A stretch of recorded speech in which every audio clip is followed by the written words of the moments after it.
Good morning. My name is Gabriella Welch, and I'm a senior IMC student in the Meek School of Journalism. This morning, I'm introducing the CEO and co-founder of Afar magazine, so please welcome Greg Sullivan.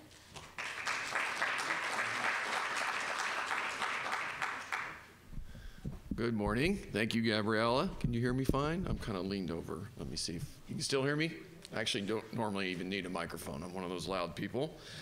Thanks very much for having me here. I had the pleasure of being Samir's guest 5 years ago in April. It was April 2009, and he had me to speak to the class, and it's great to be back 5 years later. We hadn't even launched Afar at that time, and we were at that point just talking about a vision and a dream and an idea. So I'll kind of, for what it's worth, I'm going to share with you our last 5 years for your consideration. Maybe there's something to be gleaned from it for you, I hope, and I'm happy to share it with you. Remembering 5 years ago, I actually came up with the idea to start Afar in 2007, and then we hired our first employees in 2008, October, which was right here. And it was a little daunting. You're kind of going, And then, of course, some of the magazine titles started closing. Venerable titles like Gourmet shut down about the same time we were opening. So it certainly, it was like, what are these people doing? And many people said we're crazy. A lot said we were stupid, and definitely we were audacious. So I'm going to try to take you through a little bit of what our thought process was as we were creating Afar and what we've been doing. First, let's start with where I was. I thought I saw something in travel and travel media. I thought people formerly were really looking to about where they went, what they saw, a lot about the fantasy, the luxury, but what people were looking for more and more now was what you experienced, who you connected with, and how it affected you. And I thought, wow, that's something I'd like to do with my life, is help inspire and enable people to have deeper, richer, and more authentic travel experiences. I just thought that would be cool. And two, I thought there was a business opportunity there. If we could become associated with that and help be the company that is inspiring and enabling that kind of travel, that we could make it profitable. So, we looked at the platform. I'm just an entrepreneur. I've come from no background. I was a lawyer, securities attorney. I'd been in the arcade game business. I'd been used car business. So I was just like, okay, I want to inspire and enable deeper, richer travel. What do I do? And I looked at magazines. I looked at guidebooks, digital, TV, and I was just thinking, what's the best way for us to attack this? I threw up a few brands here. I don't have all of them, but you had National Geographic, you have Condé Nast, you have it was then American Express, which is now Time. You have Folders, which is part of Random House. Lonely Planet, which was then part of BBC. You have Travel Channel, TripAdvisor, some very, very big companies in this space, taking different approaches. We just had this dream, vision. I didn't have any media experience, no company. Fortunately, had a little bit of money made from my prior businesses. And we were just saying, okay, what's the best way to do this? So I really, like I say, I was basically platform agnostic, but I really thought to be successful in this, and this audacious goal for some guy living in Phoenix, Arizona that's never done anything, to say I want to build a multimedia company all about travel, and I really want to make this a long-term enterprise. This is what I want to do with the rest of my life. I wanted to establish this trend movement. I wanted to say, tell people this, that they could have deeper, richer, more authentic travel experiences. I wanted to build a community around that. I needed to develop credibility because I didn't really have any. And I needed to develop audience, of course. Both consumers, creators, course advertisers, and then get recognition from other media. So thinking about that, we landed on, believe it or not, 2008, and then launching in 2009 we started Afar Magazine as our first entree.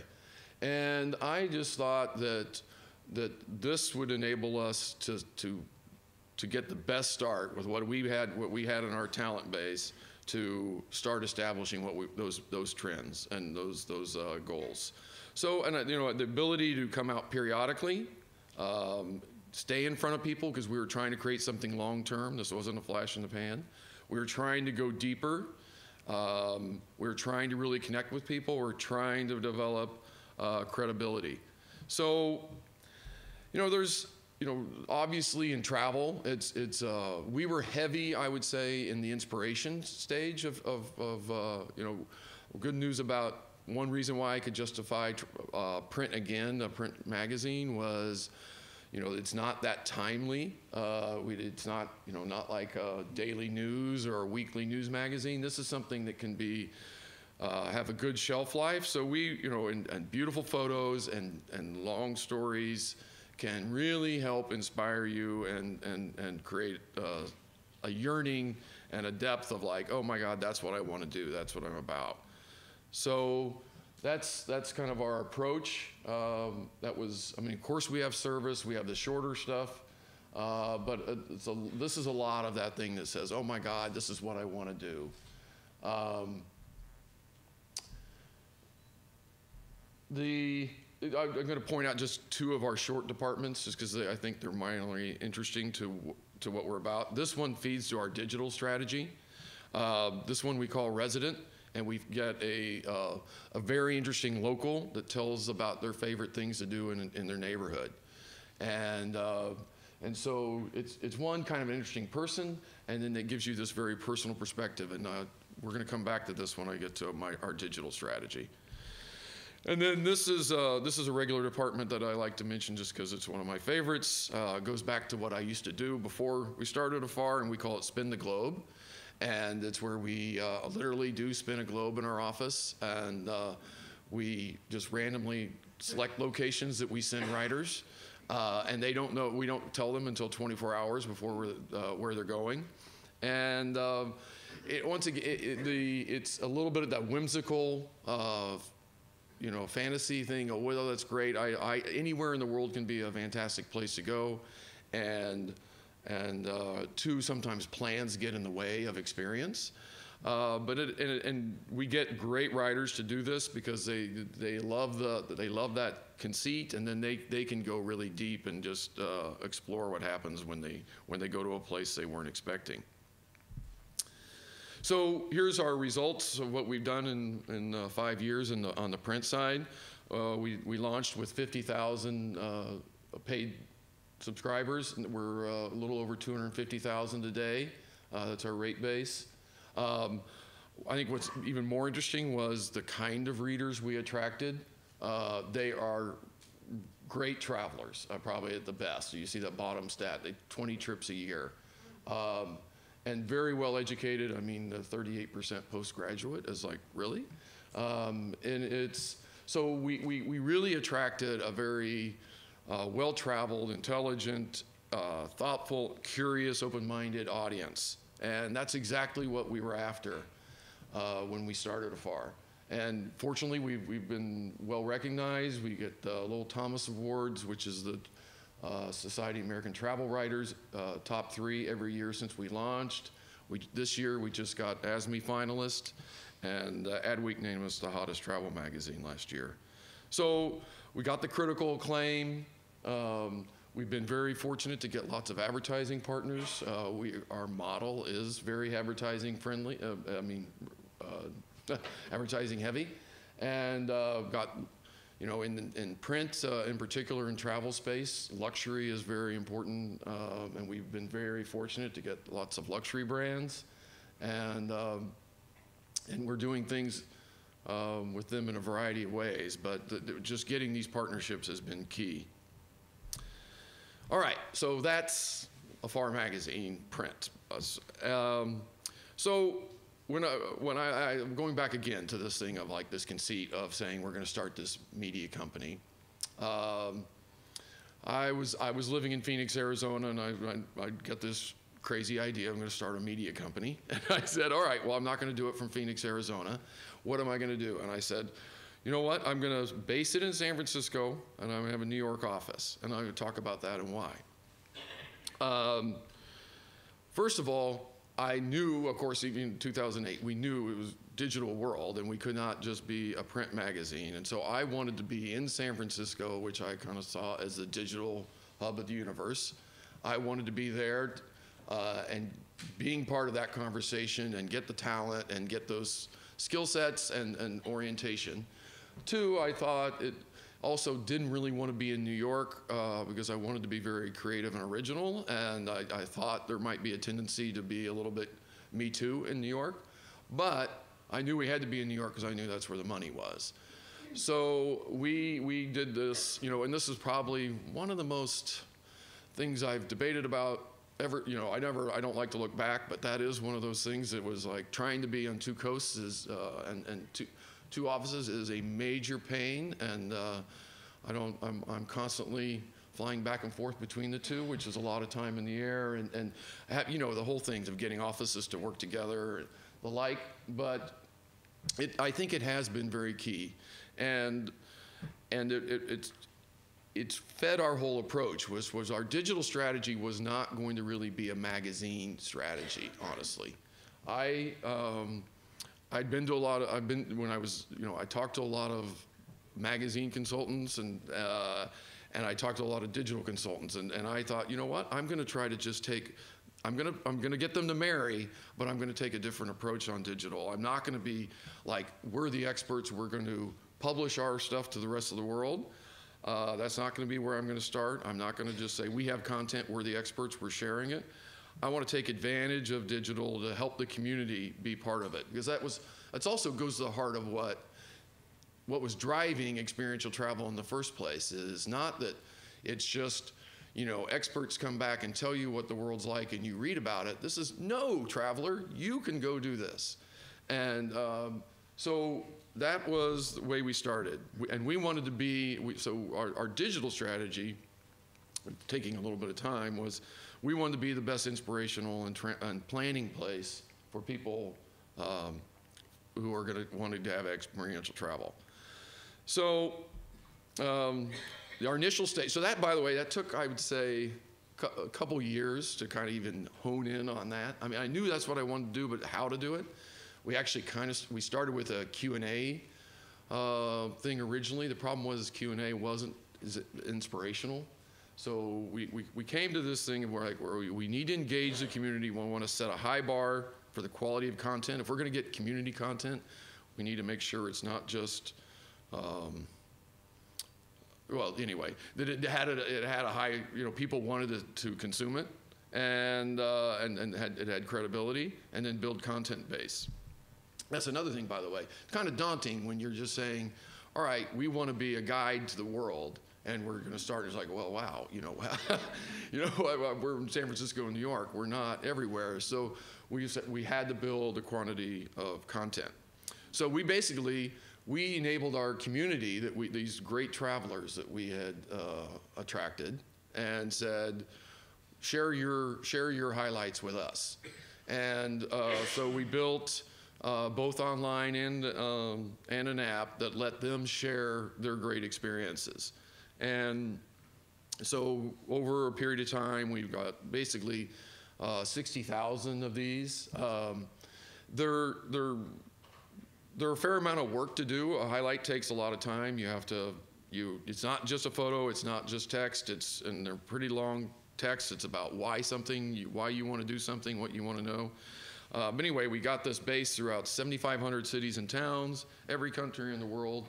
And the other thing is, by the way, since they were partly created on the phone, everything was meant to be usable on the phone, so that everything is designed to have a beautiful photo, some text that tells you how to do it, and then a map so you could find it.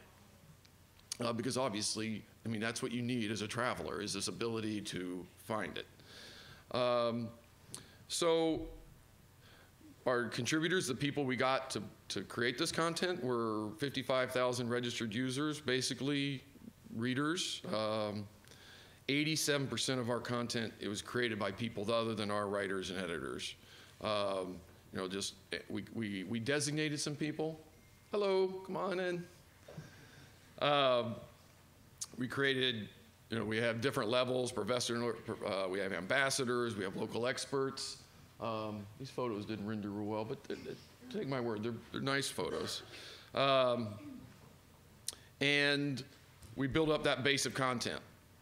So basically by 2013, those were the numbers we had. So then last year, we went into what I would call stage 2, which I called, all right, we have all this content, now let's kind of look at the guides from the top down and do more curation, making this content easier to find, and helping people use it, not just to create, but to actually use when they're on the road. So over the last year, we built guides to over 80 destinations.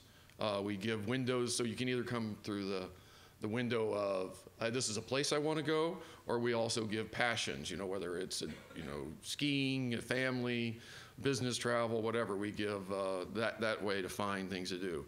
And then, of course, we also, we create them, everything in lists, as we were saying, you know, the 10 top things to do here, the 10, you know, that kind of thing. So it gives lots of entry points into this content.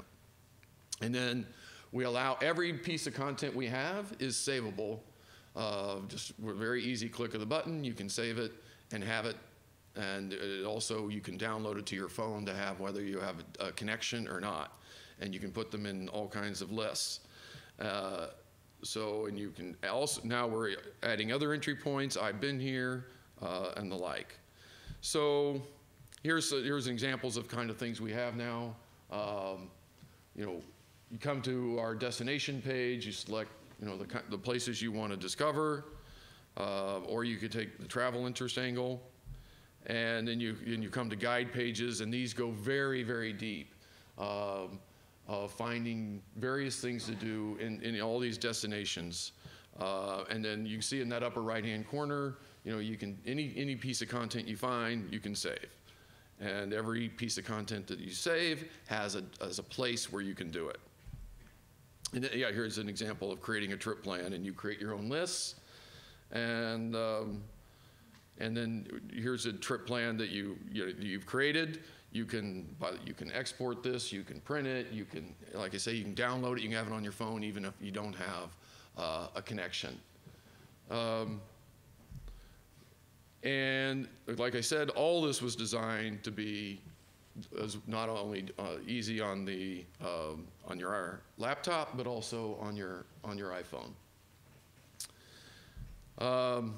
So over the last year, as we kind of, as I said, take this top-down strategy, we started building our engagement, and now our monthly uniques are up 5-fold from last year, 500,000 monthly uniques, 3.5 million monthly page views. The app's had over 50,000 downloads. That's still not where we want it to be, but it's a big move, and we're pretty excited about it. Accolades, we've been recognized very well here. The Lowell Thomas Awards last month said we had the #1 travel, by the way, it's once again the Society of American Travel Writers, #1 travel website, and the #1 travel app. So as you see, we kind of took a very, I guess I would say our digital approach is more like what a San Francisco startup would do, and we're combining it with, we never could have done that without the magazine's credibility and audience. And the other thing, so now we're bringing in more of our magazine expertise of doing the curation and adding credibility, and now we're going to start bringing in more stories that are going to have, and by the way, here's the 10 places that you go when when this story has inspired you. These are the 10 places you should go, and you can have them on your phone to do them. We've been trying to build a company that has many facets to it. Digital and magazine are just parts of them, but they're definitely the two biggest parts. I'm going to mention two other parts of our business that have been very driven, well, actually are totally integrated with our digital strategy. This one is called Afar Collection. This is a collection of hotels and resorts around the world.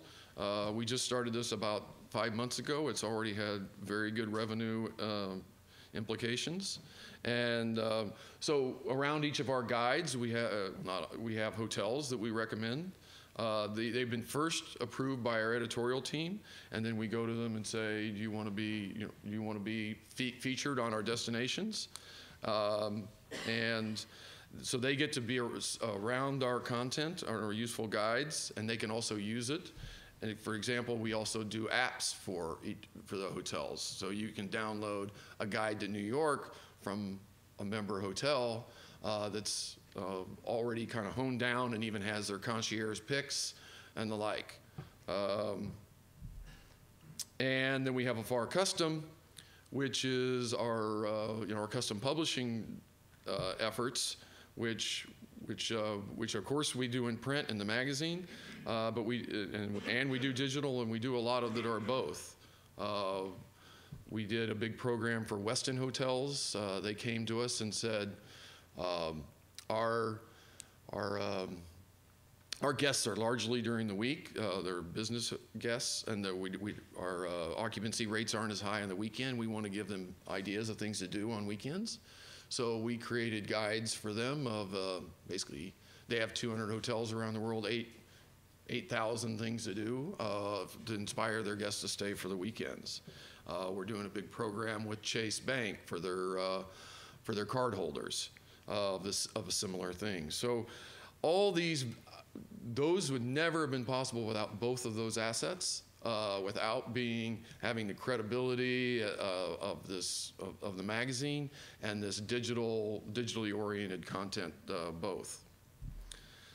I'm going to mention one other part of the company that has nothing to do with any of this, except it's very key to what we're about, because it's a big portion of our revenues goes to this. It's called Learning Afar, and it's our nonprofit that is about, people that travel really believe travel is the best form of education, and we don't want it just to be about ourselves, and we think it's important to the individual and it's important to society, the more people that travel. And so we go into communities where nobody has the income to travel, and we offer scholarships to high school students, and we try to change the orientation of this community based off of getting them to think outside of their community and think outside the box. And so we send them on life-changing trips to China, to Cambodia, to Yucatan, all numbers of places. So it's very key to the soul of our brand, and anyway, I always mention it because it is a big part of who we are, and it's a big part of our revenue. The experiential trend that we think we started with, and by the way, I always hesitate the experiential trend. I mean, Keith and we all know. I mean, travel has always been experiential in some sense. I'd say. That is what travel is getting me to the surface, coming away with experiences that make a difference in your lives. I think it was media that kind of got pinned into the checkbox or the fantasy of travel. But the experiential trend has certainly been more embraced since our launch.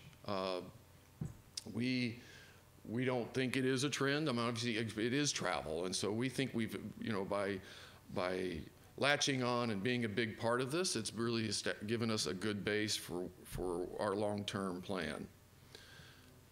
To numbers a little bit, our revenue's grown tenfold since in the last 4 years, including our print ad revenue is doubled in the last 2 years. Print ad revenue is roughly 50% of our total revenue. The digital started absolutely tiny, so the percentages don't make any difference. But I guess probably the best thing is we're profitable so far this year. We've made big inroads. Like I say, I'm in San Francisco. and we've been there since we decided this thing 6 years ago. And there's a new startup in travel every other day. And once I'm going to go back to that curse and blessing of being in San Francisco is, San Francisco has a total gold rush mentality and very short term. And it's like, and everybody is out, oh, I can launch a website tomorrow. And they're doing it. They're launching, like I say, I just put up a few here, but there's one every other, and they're like, oh, did you see this? Oh, these guys, and I've watched that very carefully. I also sometimes just try to tune it out and go, all right, we're going to try to keep doing what we're doing. And Silicon Valley kind of has a mindset that we're going to invest a little bit of money and see if it goes, and then we'll invest more. And it's kind of, they want to spread their bets and just see if something gets hot, which makes sense as an investor, I suppose. We really were like, no, I didn't want to just invest a small amount of money and see if I got lucky. I wanted to build a company that I thought was going to have long-term success. These guys, I am absolutely positive, I know many of them have actually invested more money than us. I know none of them are making money. I know if you put all that money together, it could fund quite a few magazines. They kind of shunned what we did, and who knows, we've got a long way to go to get where we really want to. But I have no regrets. I think it's been a good strategy, and I'm happy with where we are.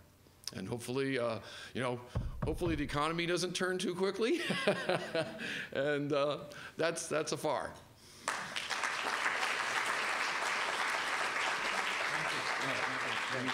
Excellent. Questions? How many scholarships did you say you offered? We've done 300 scholarships. So like I say, all those are to foreign places. This year, we actually just 2 months ago, we got a $400,000 anonymous donation to New York, and we're going to start a new program that's going to be about. We're going to be sending kids on shorter trips to try to also spread that, and also we're doing a lot of things to try to increase the impact of us having the students that make these trips. We're actually they're producing magazines now to spread the word, and once again, where it's about opening perspectives, opening minds. Yes. Yeah, Sabrina. How did digital increase your revenue, your brand, your kind of going digital help you that way? Did it make people want to be more involved in your magazine?